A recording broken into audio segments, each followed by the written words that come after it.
My name is Carolina. I am the manager of Global Awareness Movement, and it is my pleasure to welcome you on our fourth Young Leaders Alliance meeting. Welcome you after a short break. So it thrills me that there's so many of us here and so many people, not only from Poland. So that's great. Feel free to say hello in the chat and tell us where you're from. To the new ones, welcome to Global Awareness Movement. We're an organization created by young people in different places of the world, and our mission is to talk about global issues from local perspectives, and this is also what we'll be doing today. And today we'll be talking about climate change, so about a topic which is very close to my heart and which I wanted to tackle from the very beginning of Global Awareness Movement's doings, basically. But Divine will say a little more about the topic. So Divine, hello, the floor is yours, and please take over. Thank you very much. Hi, can you hear me okay? Yes, yeah, it's perfect.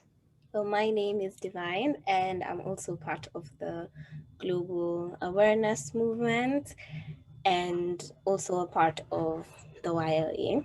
And today we're going to be talking about climate change. So climate change is something we talk about a lot, especially in the times today. But if you notice, we keep having the same conversations about climate change over and over again. And sometimes we miss fundamental things that we do every day that actually have major impacts on climate change. And also we miss some of the more personal impact of climate change, because most of the time when we talk about it, we look at things, you know, on a national perspective or a global perspective, but rarely ever focusing on ourselves as individuals and on how it affects each and every one of us, and how the things we do can cause climate change. So we wear clothes, and because of that, it means the fashion industry is a major industry. The textile and fashion industry is a major industry in the world today. But what we don't know about the clothes that we wear, something that we don't even think about, is that fashion, because fashion practices tend to be very unsustainable, actually is one of the biggest contributors to pollution. And those are some of the things that we are going to discuss today.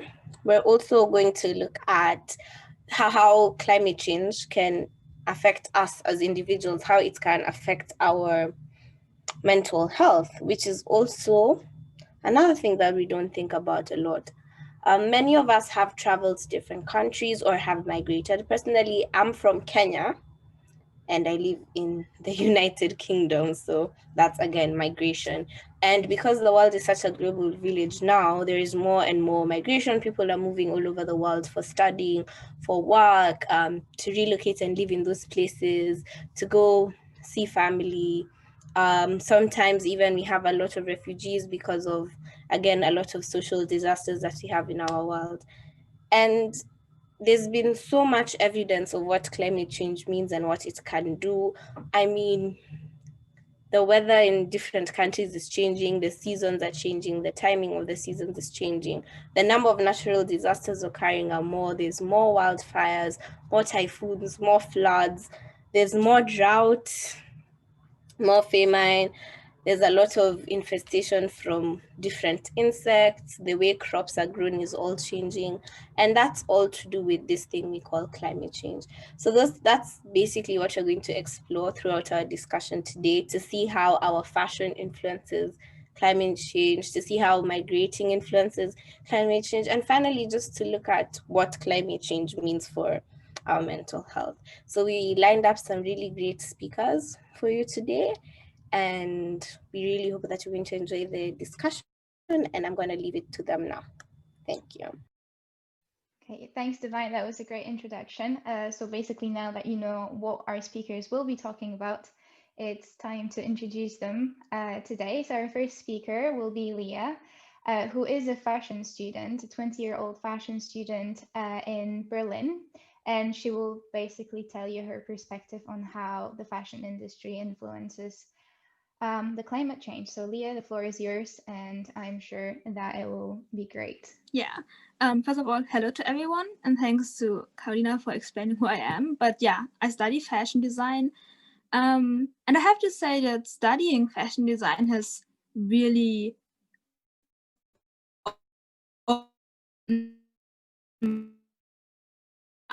eyes about how performative the effects of mainly on fast fashion, which is the biggest problem that the fashion industry has right now. I think it's fair to assume that most people know that the fashion industry, like any mass producer, is not exactly environmentally friendly, but I think not everyone is aware of how disastrous that impact is. In fact, the fashion industry is the second most damaging industry in the entire world, number one being the oil industry. But how has industry become such a big polluter? First of all, every single person wears clothes. Some have more clothes, some have less, but it has always been an essential item for humanity. But then clothes have turned, instead of something just practical, into fashion. And then fashion became glamorous and trendy. And yeah, so what we know as fashion today, which is called, most of the time, is called off-the-rack clothes. This is a whole relatively new concept. It developed in the 19th century, and in case you don't know, off the rack just means you walk into a store and you can just grab something and buy it. And online shopping actually counts as off the rack as well these days. But yeah, back in the day, things were tailored and handmade because the sewing machine was actually invented 1830, so that's also relatively new. And the clothes were mostly unique items. Instead of being manufactured in thousands, and in different sizes, yeah, they were more specific and done for one specific person because everyone has a different body type. Yeah, with the invention of the sewing machine and industrialization and everything, a thing called fast fashion developed. And in case you don't know what exactly fast fashion means, it's basically the inexpensive production of new trendy clothes by retailers whose focus is the mass market, basically. And I think in that case, both the maker and the consumer are to blame, because the maker is very greedy and reckless, and the consumer keeps demanding more and more and always cheaper clothes every day. I know a lot of people, and that's definitely no offense to them because I get it, but a lot of people say £50 is a lot for a t-shirt, or even £30 is too much, and a coat that costs like £100 is definitely overpriced. Like, that's what they think. But putting it in perspective, is it really that expensive? Because next time you buy a new t-shirt for, let's say, £10, think of the process behind it. Because the yarn has to be made, whether it's cotton, silk, or a synthetic fiber, there are huge farms just to harvest these materials and to make yarn. And then out of that yarn, the fabric has to be made, which is most of the time woven. And then the fabric needs to be dyed, and the fabric has to be shipped around the world, sometimes several fabrics, and different samples of that fabric are sent to the designer, who then has to send it to the customer or the boss, depending on who exactly they work for. And then depending on what they say, it's sent back to the designer or back to the factory, again, depending on like the process they want to follow. And yeah, then it gets again sent off to the seamstresses and tailors, and the workers have to cut it and sew it. Then it gets shipped again because the t-shirts, for example, need prints or buttons. And then think about all of this within 10 pounds and think of the ecological footprint that leaves and the human rights that get violated because of such a process. And some of these workers get like $40 a month, whereas fashion brands have no problem spending up to £1 million for a whole fashion show, like one single fashion show. I think building the catwalk cost already $1 million, so and they still don't pay their workers. So yeah, without fast fashion and with less selection, maybe we would be willing to pay £80 for a blouse. But fact is, we don't want only 2 t-shirts and 2 dresses and 1 pair of jeans. Because we want to have a bigger selection of clothes. But how often do you wear all your clothes? Because to be honest, I think we all have a few pieces we don't wear anymore. Like I have some items that are just in my closet and I probably haven't worn them in a good year. And then there are also clothes that don't get sold, so they get burned, and then there are new trends starting all the time. It's always a cycle and it never ends because trends keep coming. People want to wear different clothes. As I said, we want selection. We want the trendiest things. We don't want to wear the same 2 trousers for 2 years straight. And I'm sure there are people who do that, and because there are always exceptions, but most people do go shopping more than once or twice a year. So if there's demand for a lot of cheap clothes, of course, the industry will respond to make the customer happy and also not, of course, to earn money. And yeah, but nowadays, like, people, and especially the younger generations, they want to pay more attention to the environment. And we need to think about the future. And the fashion industry has always been on top of trends. So even with this, with being sustainable, they're also quick to try and fit in. So therefore, recycled and sustainable fashion has actually become a new trend in fashion. However, as someone who knows enough people in the industry, more often than not, the industry's attempts are utterly performative. For example, I H&M, and for example, they had this campaign going on where they had a whole collection that's supposed to be recycled. So you buy a t-shirt and it has a little label on it with the size, and then on the label it says recycled materials, and you assume you bought, clothes that are actually recycled, but actually the only recycled part of the t-shirt is the label. The t-shirt is completely made in a normal way, and it just says recycled on the label, and they can get away with it because it's that recycled on the label. The label is made of recycled paper, and this is what these fashion labels do, and they find loopholes to continue being wasteful because it's cheaper to them. There are big designers like Vivienne Westwood who stand against fast fashion because Westwood says, buy less, choose well, make it last. So there are some advocates, but a lot of times it's hard to take them seriously because even though Vivienne Westwood says these things and lives by her own rules, her label still, produces a lot of things. Her fashion shows are still giant. So I don't know. I feel like you can take these statements from some of the designers with a grain of salt. So direct answer or easy solution to the whole problem, but a good option that we can do definitely is go secondhand shopping. You can save money because most of the time it's cheaper than the original price, and the clothes don't go to waste. They're not getting burnt or thrown away. And as a society, generally, we do not need more clothes. There are so many fabrics and clothes in existence. If you just start producing, like theoretically, if we start producing clothes, we could still continue to clothe ourselves for so many years just because there's so many things still out there that are just rotting away, basically.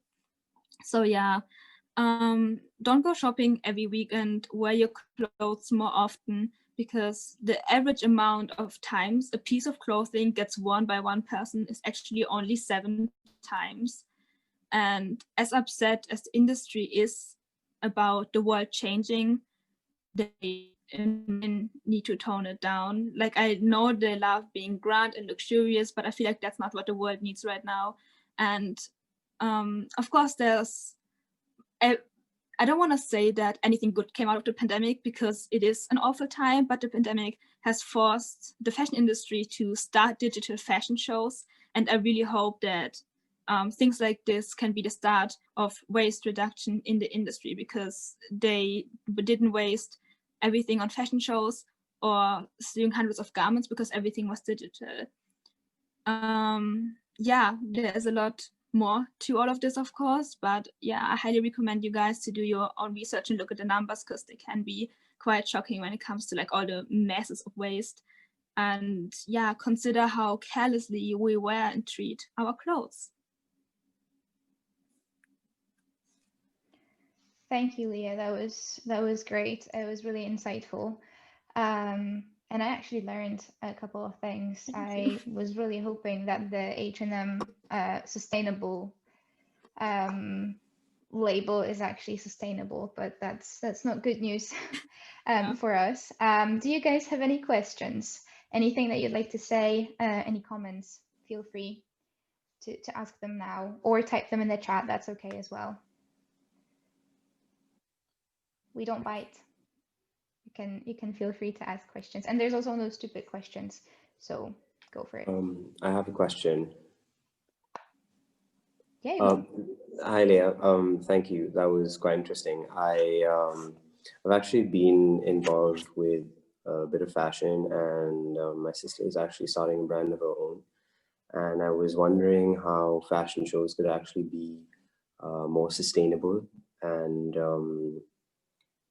just more, more futuristic. And futuristic doesn't necessarily mean, more consumption and more waste. It does mean sustainable. So how would you say fashion shows could be sustainable in the near future? The fashion industry has always tried to stay on top of things. So the idea of digital fashion shows and designing things digitally has always been there. It's just now that the pandemic has kind of pushed them to do it quicker. But the technology is there. People just love the glamour of fashion. This is a lot of times they don't actually do the right thing, but with the things they're trying now, the sustainable stuff, a lot of times now, instead of buying clothes, people lend clothes, like they borrow them and then give them back. There is a whole website that designs clothes only digitally. That means that you can send a picture to them, maybe for your Instagram, and you say, oh, from the website, you say, oh, I want this outfit. And then they edit that outfit on you, and it looks real. Like, it doesn't look like photoshopped at all. Like, it's actually scary how real it looks. And they send it back to you. You can post and be like, oh, I'm like fully decked in, I know, Gucci and Chanel earrings, and it looks real because you paid someone to edit it this way. That is also something new than 3D printing. I don't know how much more sustainable but that is, but a lot of people use materials that are basically sustainable and then put it just in the 3D printer and then print out shoes. I've seen that. And another thing with the fashion shows, because with fashion shows in Milan and New York or London, there's a lot of traveling involved. Like, everyone is flying in, and we all know how bad flying technically is for the ecological footprint. So there is I don't know gamers here, but these, like, you wear these glasses these goggles like it's a video game, and then suddenly your entire environment changes.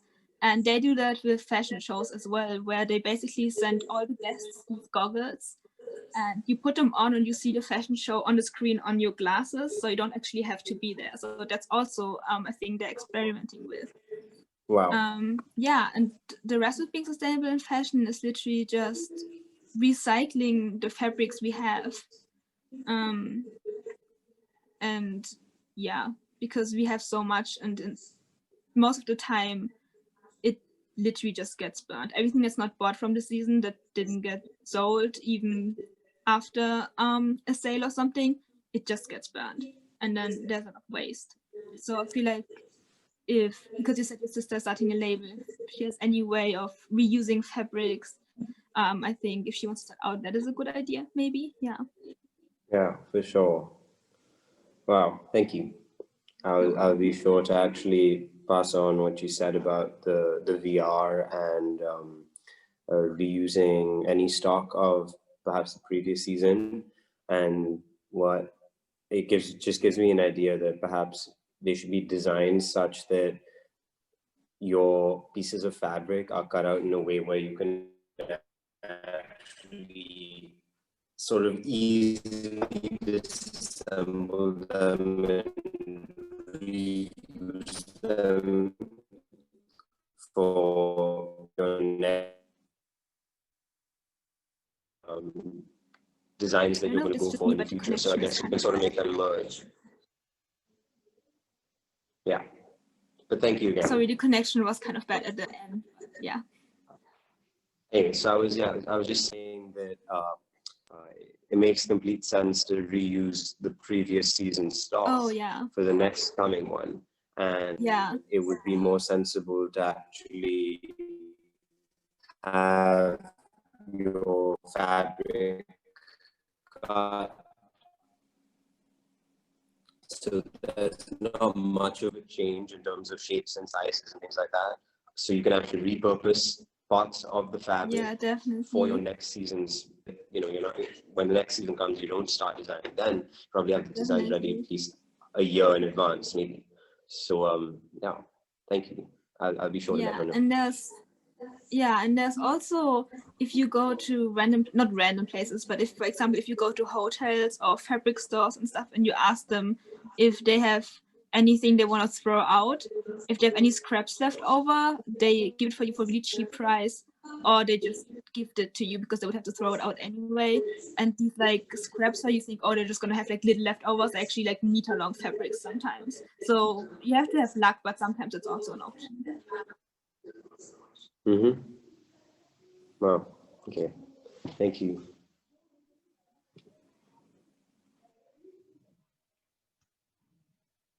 So yeah, if there are any other questions, feel free. Hi, Leah. Do you see any brand in the world which is really focusing on that sustainability of fashion? So is there some famous brand coming up, really having that in the middle of their focus? Unfortunately not. Like there are smaller brands and indie brands who try to be really sustainable, who and the environment is so important to them. But when it comes to bigger brands, or when we think of luxury brands like stuff everyone knows, like Louis Vuitton, Dior, all these things, they don't care, and they have the luxury to not care because the consumers don't care, because not everyone can afford these luxury brands, of course. Like a jacket for like 2,000 really buys that, except for the like upper class people who don't care because they just want the clothes. And because it's not that many and there's not enough people protesting, there was a whole problem with Dolce & Gabbana, and a lot of people canceled the brand, but it didn't have any impact because it was just normal who don't buy their clothes anyway who canceled it. So it didn't matter because everyone else who's still buying it didn't care. And I feel like that's also why I wanted to speak up, is because it's so frustrating how little these brands care. That's why I can't name you anyone. There is Westwood again, who I said personally cares about it, but is still too egoistic to change something about her brand. So the way the clothes are fabricated for Westwood are still not that great. So yeah, there's not really one brand who is really saying like, oh, I'm just gonna do just recycled things. And if they do, it's just for one collection, kind of for cloud. They're just like, oh, I made one collection that's completely made out of fabrics that we were going to throw away from last year's collection, but then they continue and do something else again. And now you're studying at a fashion school or university. So do you have the feeling, let's say, that these schools try to focus on the sustainability topics? Because I think that's the That's the future of fashion, right? Yeah, well, the schools have very different opinions on it. There's always tasks where they really focus on you reusing things. So for example, there would be a task where they give you old bed sheets from a hotel and they're like, oh, make something just out of these fabrics. Like, it doesn't matter, but like only use these as your materials. Or they say use trash bags. Like, how do you make them not rip? How do you make them not look like trash bags? How do you make it look like an actual fabric and no one will notice that it's actually recycled? So there are these tasks. So they do care about it more, I think, because they realize how important it is to, I don't know, they realize that it's important that the next generation does it more correctly, I think, or I hope so at least. So I hope that them caring isn't as performative as the industry is doing it. I think they generally care more. Okay. Yeah. Hope so. Thank you. You're welcome.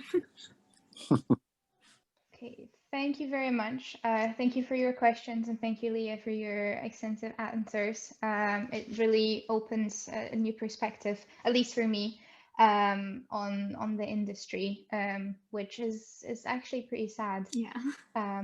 But we should be aware of that as well. So thank you very much. And now we'll be moving on to our second speaker, who is Stuti. She's a 17-year-old girl who's currently studying in India. She described herself as an intersectional feminist who is passionate in all different aspects of basically society. And Stuti, the floor is yours. Fingers crossed, and I'm sure it'll be really, really interesting.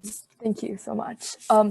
So my name's Stuti. I go by she, her, herself pronouns, and I'm a queer intersectional feminist. And I'm here to talk about how the LGBTQIA community fits into the fight for climate change. So global warming has been a topic in the news for as long as I can remember. Al Gore's climate change documentary, An Inconvenient Truth, which won the Nobel Prize, is one of my earliest media memories. Although I may not have entirely understood every part of the film at the time, I took away one big message. Global warming is bad and we have to stop it. Much in the same way when I learned I was queer, I didn't understand the ins and outs of my sexuality yet. Yet, society taught me that being a girl who likes boys and girls was wrong. The same existential dread I felt around the end of the world due to global warming reared its head again, except this time, it wasn't about the whole world, just mine. My world didn't end when I came out. On the contrary, it expanded. Coming out to friends in high school and then on social media brought me in contact with a whole new world. One I wouldn't have been able to join had it not been for the support I received from my community, people I'd met by getting involved with fighting climate change. While the fight was important to me before I came out, I had been so scared that I was going to be one of those people who loses everything: family, friends, support, and community. The existential dread was akin to the overarching fear I felt about the destruction of the world. I had to find some way to understand myself and move forward. Coming out became one way to do so. Once I was out, I had the ability to show up more fully. So much of the fear I had felt about being queer dissipated. With the shrinking of this fear came the expansion of my hope, which allowed me to turn my gaze outward and see a future for the world. Learning about concepts like environmental racism and environmental sexism, in other words, the way climate change intersects with racism and sexism, helped me understand the ways that oppression is totally experienced. Even though I may be oppressed by the virtue of my sexuality, my caste privilege protects me from a myriad of injustices present in this world and my country. My class as well is something that protects me. I've never had to worry about having a place to eat or sleep. And while I'm appreciative of everything my parents have done for me, the differences in class and community are stark. You might be asking yourself, where does climate change fit into all of this? First and foremost, it is important to understand that everyone will feel the effects of climate change. It might be felt differently by everyone. It might hit some people more slowly than other people, but everyone will notice a change in the way we live our lives due to the overexertion of our resources. Among the most vulnerable populations for climate change-related phenomena is the population of people without stable housing. Lacking stable housing can look like many things. Your friend who is always couch surfing, living in a car or in a shelter, not just being on the streets. Regardless of the specific circumstances, lacking stable housing is difficult, especially as the climate changes. Though I've always been lucky to not have to worry about my housing, I know too many people who have only had couches to sleep on. These young people were my friends, whose families would rather cast their child out than accept their sexuality. Last summer, my city, Bangalore, experienced one of the hottest summers of the decade. Something that was once extremely rare has now become so commonplace. The same with the heat waves that feel as though they'll never end. Every year since 2015 has become the hottest year on record, and the duration of heat waves keep on increasing. Often, people without stable housing lack the basic necessities to handle extreme weather patterns. As I speak, a cyclone is ripping path through the southern city of Chennai, displacing hundreds of people. LGBTQ people are already on the margins of society, and that marginalization doubles when we look at queer youth. In shelters, LGBTQ people are often face danger and are often discriminated against and then pushed to the streets. Meanwhile, LGBTQ-specific homeless shelters often do not receive enough funding to fully support their community. Making a change isn't optional, it is a necessity. In order to protect our community from the disastrous effects of climate change, we simply need to do more. We cannot just stop using plastic straws and start recycling. When just 90 corporations are responsible for over 66% of our carbon emissions, we need to demand more from our governments and from ourselves. As queer people, our existence is powerful. When we came together from seemingly disparate communities to fight, we created a force united in liberation. We need to do the same in the fight for climate change. The time to act is now, and we do not have a planet B. Thank you. Thank you very much, Suti. It was really actually inspiring. I feel the urge to act and to go and do something more. Guys, any questions, comments? What would you like to say? Or write in the comments if you wish to do so. Okay, I'll start. How do you think would be a good way to actually start demanding more from our governments or from those big corporations? How can we do that? I think one thing is to certainly stop consuming products from these organizations or corporations. I know it's something that can be really hard to do and something that is often very financially consuming, but I think that would definitely be one step to let corporations know that we will not tolerate you taking away the environment to produce these products. And I think from the government's climate marches are one way to definitely do this, and is definitely one way to bring about reform. I think another way is always to interact with people who are in charge, legislators, municipality officers, and stuff of this sort. And vote. Yes, I'd of add course. that. And, you said yourself that it's financially consuming. Do you have any maybe alternative brands that you'd like to mention, or places where we can actually, you know, go and support, or maybe any of you guys here, because there's, for example, a lot of people from Germany. You have any go-to like local places where you buy the substitutes of your like regular products? Well, for me, thrifting is definitely one way to, you know, bring in fashionable, sustainable fashion. I think, as Leah mentioned, fashion contributes a lot to our own carbon footprint, and getting about sustainable fashion is definitely one way to start. You can start thrifting. Etsy actually has great options. Etsy ships worldwide, and they actually have pretty cheap shipping. They also have free shipping for various parts of the globe. So if you're looking for jewelry, fashion, or mostly any home decor products, Etsy will definitely have something. Apart from that, there are definitely more sustainable beauty brands. I think on the top of my head, international global brands that exist. Burt's Bees is definitely one company to use. They're extremely sustainable, they're nature friendly, and they're all natural.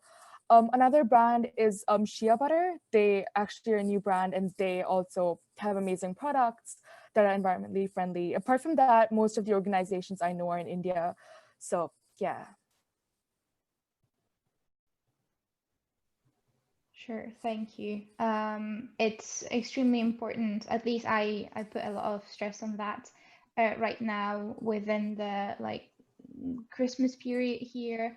I think it's a time where a lot of those poor financial choices are made because people just buy things that are available and at hand and don't really think what they buy and who they support. So that's, I think, a great time to mention that. Maybe, well, that's at least what I'm doing this year, doing a background check on every company that I support and seeing if they produce sustainable things, basically. And yeah, guys, do you want to add anything? Ask questions. Last chance. Okay, well, in that case, Susie, thank you very, very much for that and for this perspective. And our last speaker today is Aranima, who's also in India and who described herself as a climate enthusiast, sustainability enthusiast, sorry. So Aranima, the floor is yours and good luck. Okay, am I audible? Yeah, okay. So thank you so much, first of all, for having me here. And the speakers before me were amazing. And I think they covered a lot of points that I was planning to cover, which is amazing. So Leah, I'm wearing a thrifted shirt, which feels so good. And I totally agree with Stuti on everything that she said about intersectional activism and, you know, how important it is, especially in the context of climate change.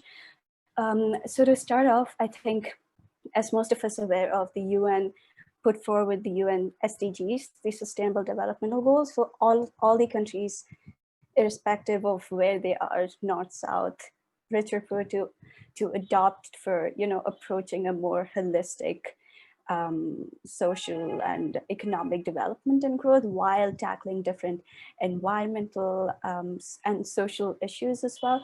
And as it turns out, there are so many interlinkages between climate change and sustainable development and sustainability. And as a matter of fact, these interlinkages are actually pretty strong. So least developed countries and developing countries will have to suffer the consequences of climate change more than, say, you know, other countries. And irrespective of which countries will suffer more or which countries will suffer less, the ability of all countries to achieve sustainable development will be massively undermined by the adverse climatic effects that this whole phenomenon is going to have. I mean, sea levels are already increasing, global temperatures are rising, and ocean acidification is also increasing. And that's affecting so many least developed countries and island nations, like say the Bahamas, or so many different Pacific island nations, for example. So I think we all know that there needs to be a balance between economic growth, environmental equilibrium, and social progress. But unfortunately, the scales are tipped against environmental stability and equilibrium. So I just wanted to talk a little bit about the whole issue of climate justice in the context of climate change. So as I mentioned a while back, all countries, you know, irrespective of progress, again, will suffer from the consequences of climate change. But we need to acknowledge the fact that some countries and some communities will suffer more than the others. You know, poorer and least developed countries will disproportionately suffer more, although they haven't been the main culprits behind everything that's led up to the crisis that we are facing right now. And climate change is, I mean, it's definitely an environmental issue, but it's also a climatic, sorry, not climatic. So it's also an issue of equity and justice, because it's always the poor and the marginalized people who are the most vulnerable to the impacts of climate change. The UN Secretary General also acknowledged the fact that no country or community is immune to climate change, but it's always the poor and the vulnerable that are the first to suffer. And the victims of climate change are also the ones who have low or, maybe even zero responsibility for emissions that have led up to climate change in the first place. I don't want to sound tone deaf by saying that 2020 has been eventful, because it's been bad, it's been disastrous for so many people, but it has also brought forward the deeply, deeply enrooted social and racial inequities and inequalities in all walks of life. And that applies to the whole dialogue of climate change adaptation and mitigation as well. So BIPOC communities, low-income communities, LGBTQ community, women, people with disabilities, older and younger people, they are going to be more susceptible to, the hazards and the risks posed forward by climate change. And although they are vulnerable, it doesn't mean that they have the resources with them to fight against it. So for example, when Hurricane Katrina hit the American state of Louisiana, mainly the city of New Orleans, a study found out that more than 30% of the Black New Orleans residents did not have a car or vehicles with them, which would, enable them to evacuate on time. And it's also scientifically been found that people and communities of color are often more at risk from air pollution. So this reminds me of one of my friends, Joshua. He's from Nigeria. So he was affected by the tragic effects of air pollution when he was 16. And then he researched about how, all of these different air pollutants cause so many different health and wellness issues in his country alone. So he felt a sense of responsibility, and he consecutively took action by co-pioneering a campaign to raise awareness on environmental pollution in Lagos, the capital city of Nigeria. And then after so he found his own nonprofit organization that builds a community of climate activists, and they're leading amazing change in the form of awareness campaigns and competitions, which is amazing. And I think we've also been talking a lot about diversity, especially in 2020. So just as we need diversity in other walks of life, we also need diversity in the context of climate change as well. It's been very north biased and white dominated for way too long now.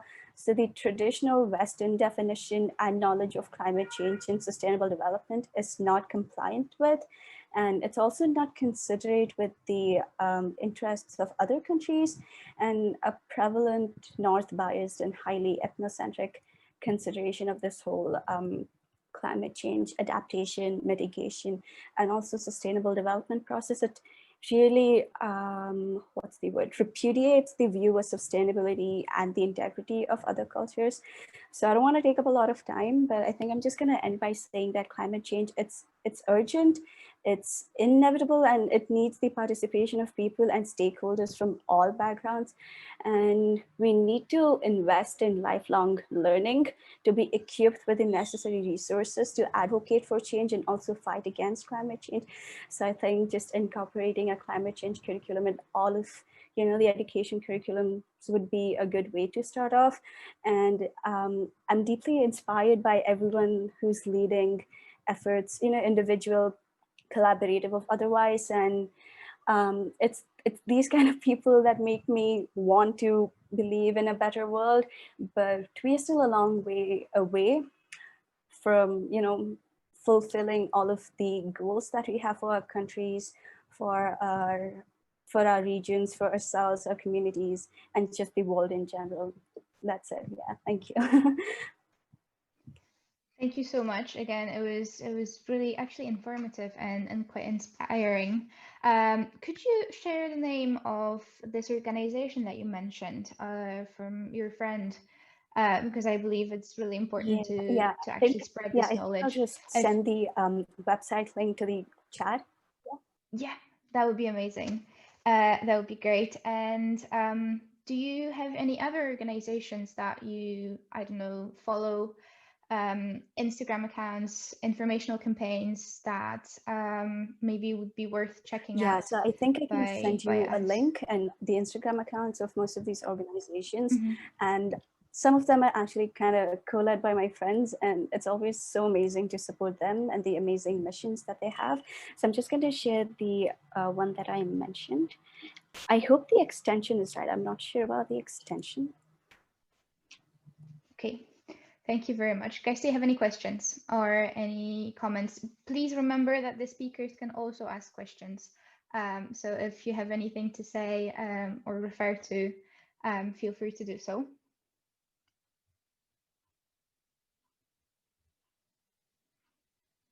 Or maybe you have any organizations or any accounts that you follow and you'd like to share with us, because that's basically what we're doing here as well. We're here to share our perspectives and the knowledge. Question to you, Leah, or Stuti as well, if you have any recommendations, I don't know, good films, books, or any basically sources that we could go to and educate ourselves a bit more. Well, I don't really have any books to recommend because it is quite recent, and because the industry keeps changing every year, it doesn't really make sense to keep it in a book. But there's a lot on the internet if you just Google sustainable fashion or just the problems with fast fashion or stuff like this. The internet will give you several sources immediately.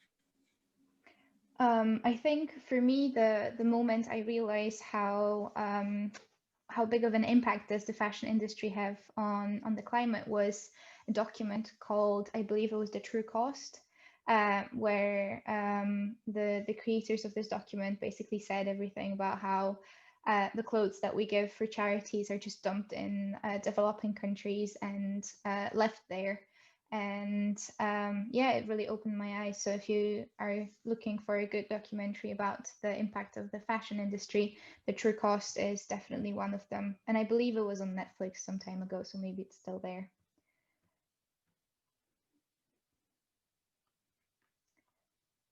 Okay, last chance to ask questions or say any comments or last thoughts.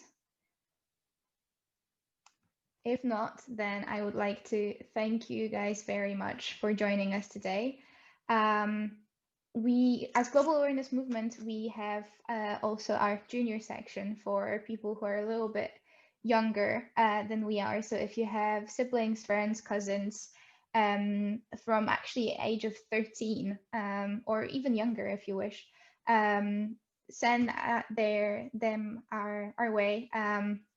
We have meetings similar to those where we basically have a discussion panel, and it was just yesterday, I believe, that our youth discussed the impact of social media on our mental health, which I think is a topic that is important to all of us. So if you have any younger friends, send them our way and we'll take care of them. And well, I hope to see you very, very soon on our next meeting. Thank you very much to all of you who joined. A huge thanks to our speakers. And yeah, have a good, well, Sunday or the evening, wherever you are in the world. Thanks very much. Bye-bye. Bye. Bye. Thank you very much. Thank you. Ciao.